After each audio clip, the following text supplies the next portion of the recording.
Latoya stumbled forward, her body shaking with fear and exhaustion. She could barely see straight, but the headlights of the car offered a flickering beacon of hope.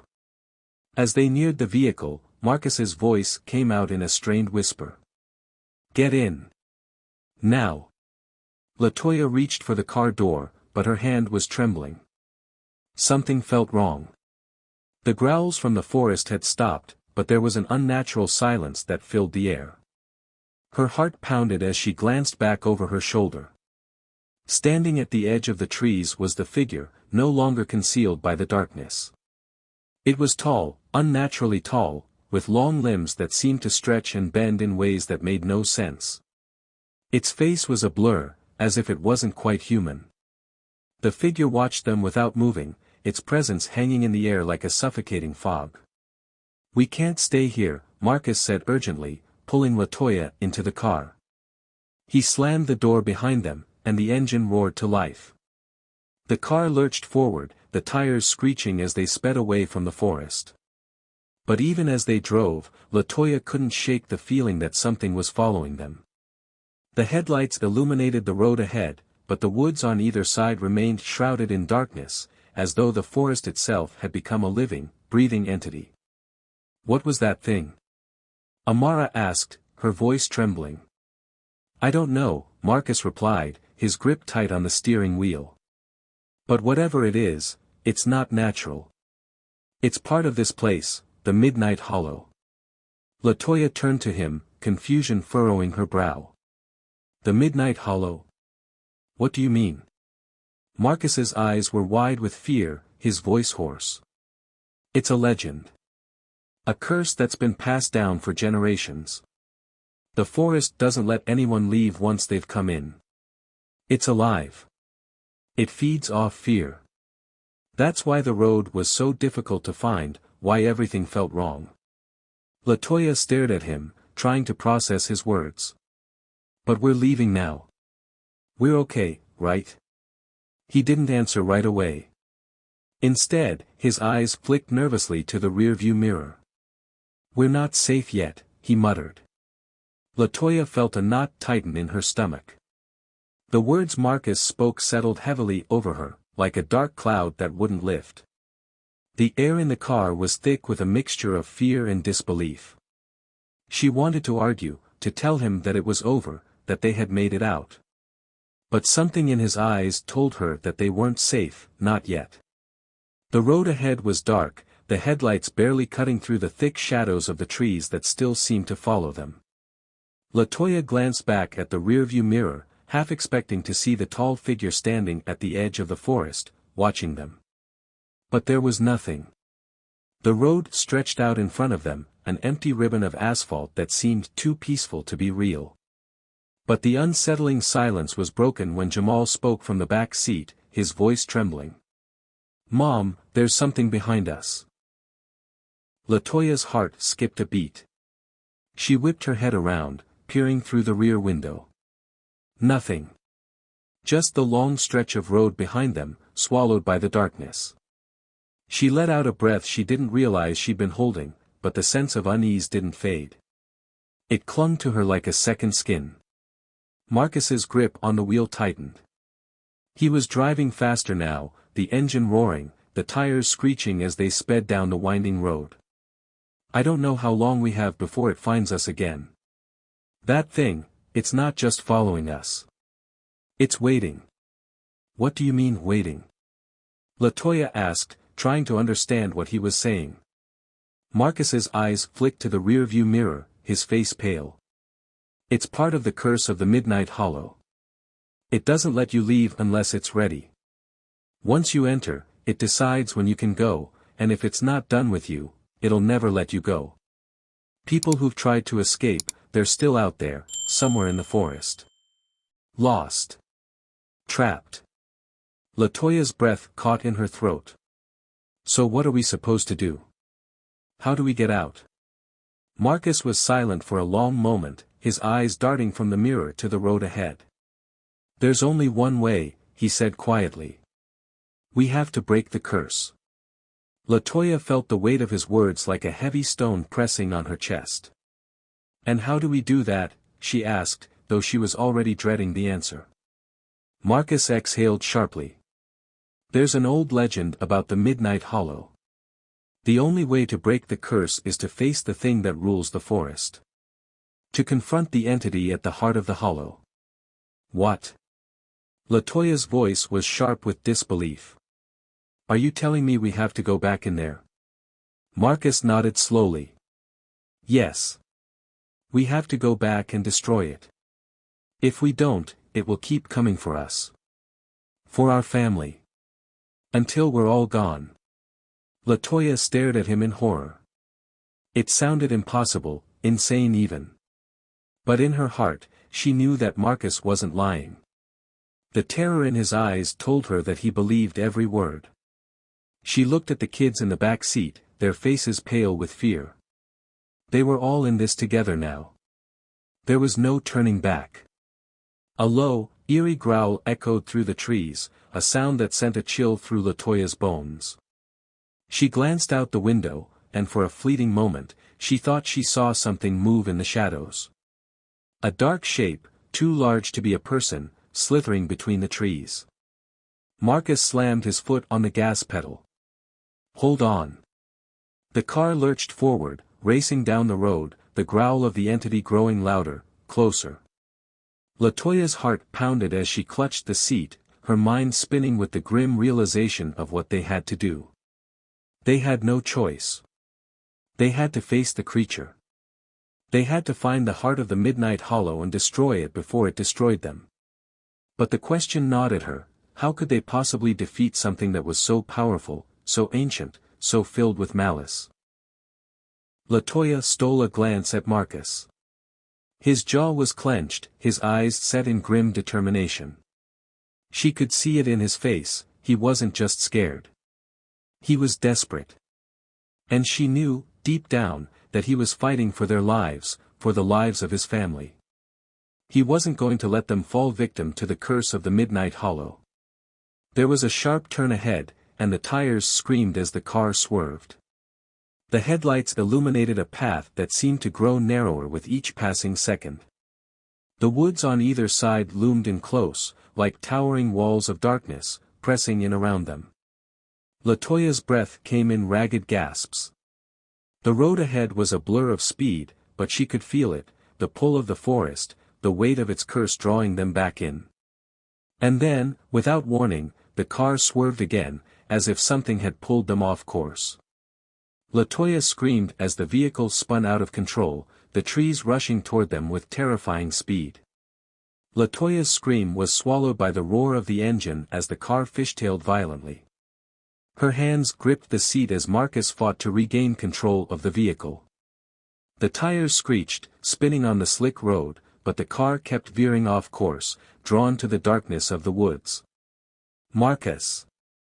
Latoya shouted, panic rising in her chest. What's happening? What's pulling us? I don't know, he shouted back, his voice strained as he jerked the wheel left and right. Something's in the road, something we can't see.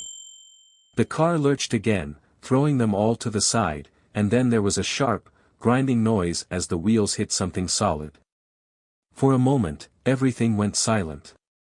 Latoya blinked, trying to gather her bearings. Her heart was still racing. The world outside the car was swallowed by the darkness, but she could feel the presence of the forest closing in around them, like a living thing. She glanced at Marcus. His knuckles were white on the steering wheel, and his breathing was heavy. We have to get out, he said, his voice taut. We can't stay here. Latoya nodded, already unbuckling her seatbelt. The children were silent behind her, their faces pale, eyes wide with fear. Stay close, don't run off, she whispered as she opened the door. The cold air hit her like a slap in the face. She quickly grabbed the children's hands, pulling them out of the car as Marcus followed. The moment their feet hit the ground, the air seemed to shift. The growling from the forest was louder now, more insistent. We're not safe yet, Marcus muttered. We need to find shelter, something to hide from whatever's following us. The trees around them seemed to stretch taller, their branches swaying like dark fingers reaching out to ensnare them. Latoya shivered, pulling her children closer. "Where do we go?" she asked, her voice barely more than a whisper. Marcus scanned the woods around them, his eyes searching for anything that might offer some kind of protection. "We head to the heart of the forest," he said grimly. "We have to go toward it, to where the curse is strongest. That's where we'll find the answers." Latoya's stomach churned. She wanted to argue, to scream that they were making a mistake, but she knew deep down that they had no choice. The creature, the entity of the Midnight Hollow, was too powerful, and they couldn't escape without facing it. They began walking through the dense trees, the underbrush crunching beneath their feet. Latoya could feel the weight of the forest pressing on her chest, the air growing thicker, suffocating. The growls seemed to be all around them now, echoing through the trees. Something was hunting them. Jamal's voice trembled. "Mom, I'm scared." "I know, baby. I'm scared too," Latoya whispered, squeezing his hand. "But we have to do this. We have to keep going." They walked in silence for what felt like hours, the sounds of the forest growing louder, more oppressive. The trees seemed to close in on them, their twisted limbs creating a tunnel through the darkness. Suddenly, Marcus stopped. "Listen," he said, his voice urgent. They all stopped, holding their breath. From somewhere deep in the woods, there came a low, guttural growl. It was closer now, much closer. Latoya's heart raced as she looked around, trying to pinpoint the source. And then, from the darkness, it appeared. The figure. The figure stood tall, emerging from the trees as if it had always been there, hidden in the shadows, waiting. Latoya's heart froze in her chest. It was impossibly tall, its silhouette obscured by the dark, but its presence was undeniable. The very air seemed to vibrate with its malevolent energy, the ground beneath their feet feeling like it was sinking into the earth itself. "Don't look directly at it," Marcus hissed, grabbing Latoya's arm. "It feeds on fear. If you look at it, it will latch onto you. We have to stay calm." Latoya's mind was racing. The thing standing before them was the source of their terror, the entity that had plagued the Midnight Hollow for so long. Its face was hidden in the darkness, but its glowing eyes seemed to pierce through the night, drawing them in. Latoya could feel her knees wobbling, but she forced herself to stay upright. The growl echoed again, louder now, as though the creature was getting closer, circling them. Her children were trembling behind her, their fear palpable. She turned to them, her voice as steady as she could manage. "Stay close, don't look at it," she whispered urgently. "We're going to get through this." Marcus moved ahead cautiously, stepping forward with slow, deliberate movements. He kept his head low, never making eye contact with the creature. The air felt thick with dread, and every crack of a branch, every rustle in the underbrush, made Latoya's heart leap in her chest. The figure seemed to move in rhythm with them, matching their steps, its towering form constantly just out of their direct line of sight. It was hunting them, circling them like a predator toying with its prey. "We have to make it to the clearing," Marcus murmured. "It's the only way. The curse, it's tied to that place." Latoya nodded, her breath coming in short bursts. Every instinct in her told her to run, to flee back toward the road, to escape this nightmare. But she knew they couldn't outrun it. They had to face the curse head-on, or they would never leave the hollow alive. The creature's growl rumbled again, now followed by a voice, a low, guttural whisper that seemed to come from all around them. "Leave. Leave this place, or you will never leave." Latoya's skin prickled at the sound, her fear intensifying. She turned her head, trying to block out the voice, but the words sank deep into her soul. Suddenly, the creature lunged, moving faster than Latoya could have ever imagined. The air seemed to crackle with energy as it came toward them, its glowing eyes burning with an ancient hunger. Latoya's breath hitched, her legs trembling. "Run!" Marcus shouted. They didn't hesitate. Marcus grabbed Latoya's hand, pulling her along as they bolted through the trees, the children following close behind. The forest around them was alive with sound, branches snapping, leaves rustling, as though the trees themselves were part of the entity, aiding it in its pursuit. Latoya's heart was pounding in her chest, her feet barely keeping up as she stumbled over rocks and roots. She could hear the creature's growl growing louder, closer, and the forest around them seemed to close in, the path ahead narrowing as if the trees themselves were trying to trap them. "We're almost there," Marcus yelled. Latoya could see the faint outline of a clearing ahead, a small patch of open space where the trees parted. The entity's growl echoed in the night, now deafening. They had no time left. They had to reach the clearing. Just as they reached the edge of the clearing, something large and heavy slammed into the ground behind them, sending a shockwave through the earth. Latoya gasped as she spun around, her eyes wide with terror. The creature was right there, towering, shadowy, and impossibly fast. Its face was finally visible, a grotesque, contorted mask of rage and hunger, its features twisted beyond recognition. Its eyes glowed with an unnatural red light, and its mouth stretched into a smile that could only be described as pure malice. Without thinking, Marcus pushed Latoya and the children into the clearing, urging them to run.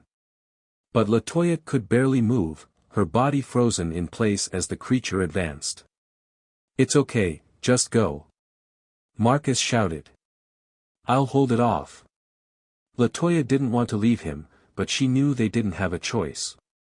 She grabbed her children, pulling them toward the safety of the clearing, but the terror that had gripped her wasn't over. Not by a long shot. They were safe for the moment, but the fight was far from finished. The creature growled in fury as it loomed in the distance, its eyes never leaving them. They had entered its domain, and it would never let them go without a fight. But Marcus wasn't giving up. He stepped forward, facing the creature, his expression determined.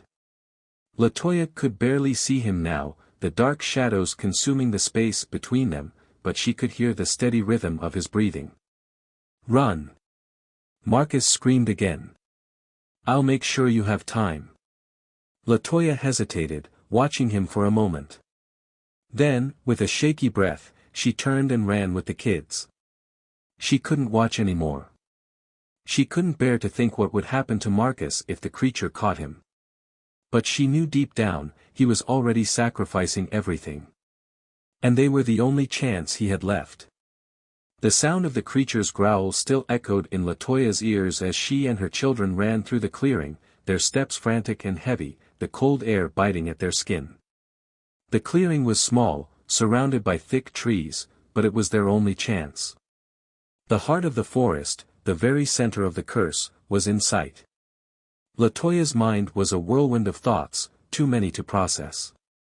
She couldn't stop looking over her shoulder, afraid that the creature was closing in on them. Every footstep sounded like thunder in her ears. It was all she could hear. "Mom, where's Dad?" Jamal asked between breaths. Latoya's chest tightened, her heart aching.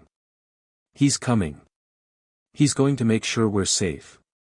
But deep down, she knew the truth, Marcus had stayed behind to fight the creature, to buy them time. And they couldn't afford to waste that time. They had to finish this. They had to break the curse before it was too late. The clearing was just ahead. Latoya could see it now, a space bathed in moonlight, eerily still. The trees around it seemed to lean inward, as if the forest itself was holding its breath, waiting for what was to come. She pushed her children forward, urging them to keep going. But as they neared the center, the ground beneath them suddenly shook, sending them stumbling. From behind them, Latoya could hear the growl of the creature again, louder than ever. It was close. Too close. They had made it to the heart of the hollow. But was it enough? Would they be able to escape? Latoya didn't know, but there was no turning back now. She gripped Jamal's hand tighter and held on to her daughter's arm. She had to believe that Marcus's sacrifice wouldn't be in vain. The curse would break. They would survive. Thank you for watching. We hope you enjoyed the journey through the Midnight Hollow. Don't forget to like, subscribe, and hit the notification bell so you never miss another adventure. Check out the videos appearing on your screen for more thrilling tales.